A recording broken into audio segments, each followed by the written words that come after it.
Assalamualaikum warahmatullahi wabarakatuh. Halo teman-teman semuanya, berjumpa kembali dalam channel anissa.sma_sharing. Masih membahas terkait dengan soal TIU, kita akan belajar terkait dengan logika matematika. Oke, simak terus ya. Kali ini kita akan belajar terkait dengan logika matematika dalam hal menentukan nilai dari suatu pernyataan.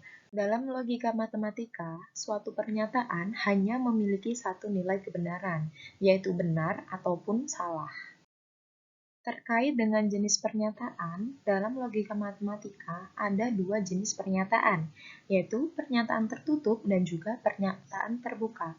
Apa saja pernyataan tersebut? Oke, silahkan simak terus ya. Yang pertama adalah pernyataan tertutup atau sering disebut juga dengan kalimat tertutup. Apa itu? Pernyataan tertutup merupakan pernyataan yang sudah memiliki nilai benar atau salah. Contoh, 8 adalah bilangan ganjil. Nah, nilai kebenarannya, kalimat di atas sebenarnya salah. Kenapa salah? Karena yang benar adalah 8 adalah bilangan genap. Jadi di sini 8 ketika dikatakan bahwa 8 adalah bilangan ganjil, maka pernyataan tersebut bernilai salah. Nah, yang kedua adalah pernyataan terbuka atau disebut juga dengan kalimat terbuka. Apa itu? Pernyataan terbuka adalah pernyataan yang belum dapat ditentukan nilai kebenarannya karena ada suatu peubah atau suatu variabel.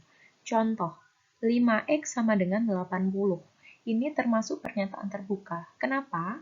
Karena kalimat di atas tersebut terbentuk dari suatu persamaan di mana dominan X adalah himpunan bilangan bulat, sehingga pernyataan tersebut akan benar hanya ketika X adalah 16, yang didapatkan dari 80 dibagi 5 adalah 16, yaitu didapatkan nilai X adalah 18. Jadi ketika nanti pernyataan ini diberikan suatu kalimat seperti itu, maka ini akan termasuk dalam pernyataan terbuka. Namun lain halnya bila ada suatu kalimat 5x sama dengan 80 dan x adalah 10. Nah, itu adalah pernyataan tertutup. Oke, kita sudah belajar terkait dengan pernyataan terbuka dan juga pernyataan tertutup. Selanjutnya, kita akan belajar terkait dengan ingkaran atau negasi. Jadi, ingkaran atau negasi adalah suatu kebalikan nilai dari suatu pernyataan. Sebagai contoh, negasi dari pernyataan P dilambangkan dengan ingkaran P. Contoh lagi, negasi dari bilangan positif adalah bilangan negatif, atau negasi dari saya pergi berarti saya tidak pergi. Selanjutnya, kita akan belajar terkait dengan pernyataan kuantor. Pernyataan kuantor adalah bentuk logika matematika yang pernyataannya mempunyai kuantitas. Contoh, bisa seluruh, semua, ada, setiap, beberapa, sebagian. Contohnya, jika pernyataan P, semua guru adalah pendidik profesional, maka itu adalah kuantor universal. Sedangkan ingkaran P, sebagian guru adalah bukan pendidik profesional, maka dia kuantor eksistensial. Dalam logika matematika, ada juga terkait dengan pernyataan majemuk. Apa itu? Dalam logika matematika, beberapa pernyataan dibentuk menjadi satu pernyataan menggunakan kata penghubung logika. Bisa seperti dan, atau, jika maka, dan hanya jika. Kata hubung. Dalam logika matematika, seperti dikatakan tadi, terkait dengan pernyataan majemuk itu memiliki kata hubung.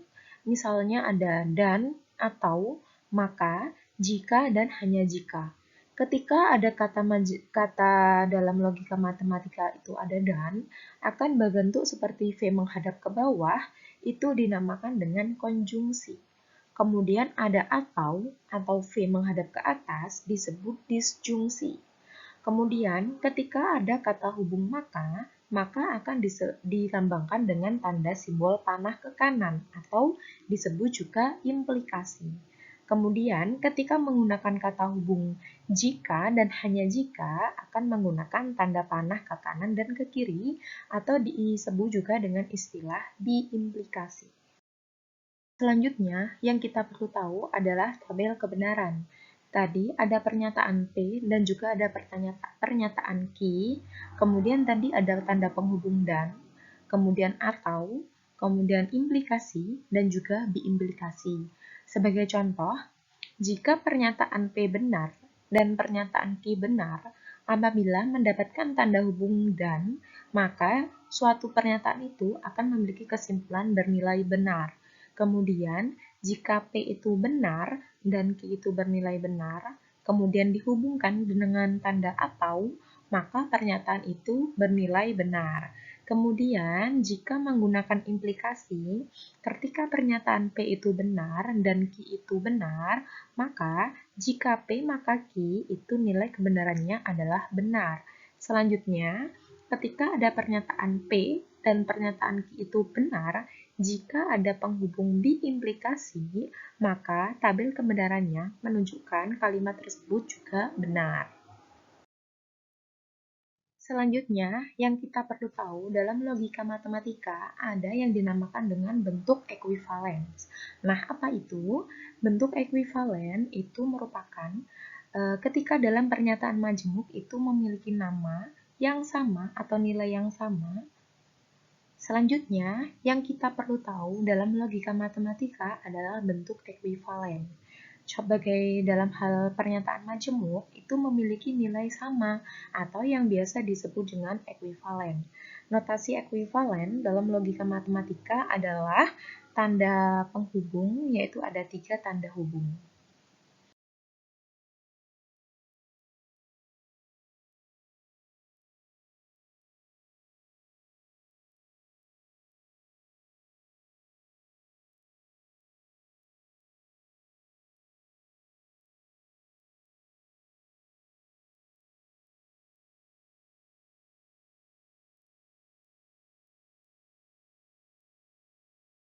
Berikut merupakan bentuk-bentuk ekuivalen. Dalam gambar, Anda dapat melihat beberapa bentuk ekuivalen dari nomor 1 sampai 9. Di sini mungkin saya akan mencontohkan pada beberapa hal.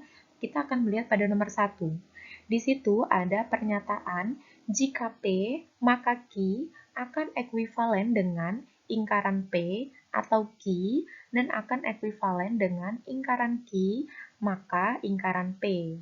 Kemudian kita bisa melihat nomor 7, jika Q maka P akan ekuivalen dengan ingkaran P maka ingkaran Q. Dan mungkin kita lihat juga pada nomor 9, mungkin kita lihat pada nomor 4, ingkaran dari jika P, jika dan maka jika Q akan ekuivalen dengan P, jika dan maka jika ingkaran Q. Nah, ini juga masih terkait dengan bentuk ekuivalen ya teman-teman semuanya. Jadi nanti teman-teman semuanya bisa untuk dihafalkan atau belajar latihan soal agar tahu bagaimana bentuk-bentuk ekuivalen sendiri. Nah, kemudian untuk pertemuan selanjutnya saya akan memberikan beberapa pernyataan atau premis-premis yang berkaitan dengan bentuk-bentuk ekuivalen. Oleh karena itu, silakan pada video kali ini, teman-teman amati semua bagaimana bentuk-bentuk ekuivalen dan next pertemuan atau next video, saya akan membahas terkait dengan contoh-contohnya. Oke, sekian dulu video dari saya. Semoga bermanfaat. Sampai jumpa di video selanjutnya.